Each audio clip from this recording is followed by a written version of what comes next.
क्षेत्र को मैंने अपने जीवन के 10 वर्ष दिए। हार या जीत के बावजूद लोगों से मैं जुड़ी और ये मेरे जीवन का सबसे बड़ा सौभाग्य है।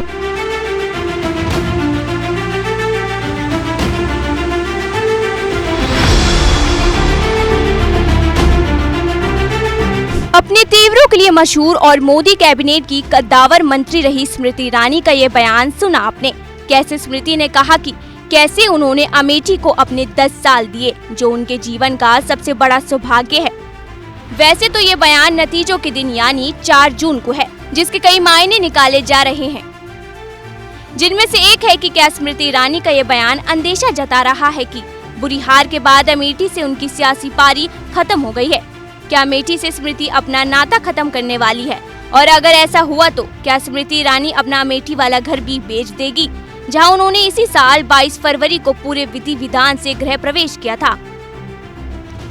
बता दें कि 2019 में राहुल को उनके गढ़ अमेठी में हराने वाली स्मृति ईरानी 2024 में अमेठी से राहुल गांधी के सिपाहीलाल के.एल. शर्मा से ही भारी मतों से पराजित हो गई, जिसे ना तो स्मृति ही पचा पा रही है और ना ही बीजेपी, और शायद इसलिए पार्टी ने स्मृति ईरानी से दूरी बना ली है।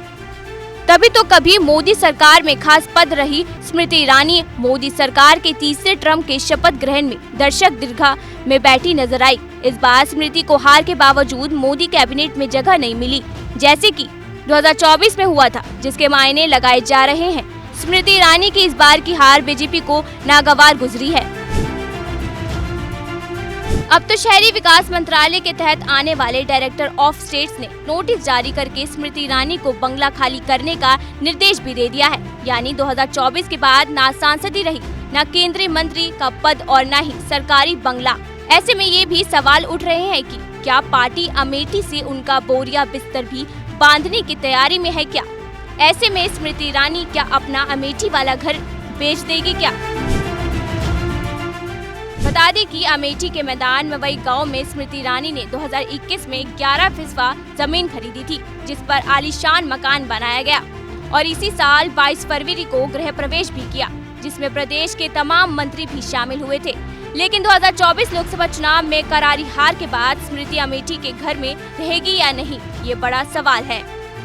हालांकि लोकसभा चुनाव के प्रचार के दौरान स्मृति ईरानी बार बार कह चुकी है कि वो अमेठी की बेटी है और यही रहकर लोगों की सेवा करेगी। ऐसे में ये भी कयास लगाए जा रहे हैं कि बीजेपी स्मृति ईरानी को संगठन में बड़ी जिम्मेदारी दे सकती है, जिसमें अमेठी भी शामिल हो सकता है।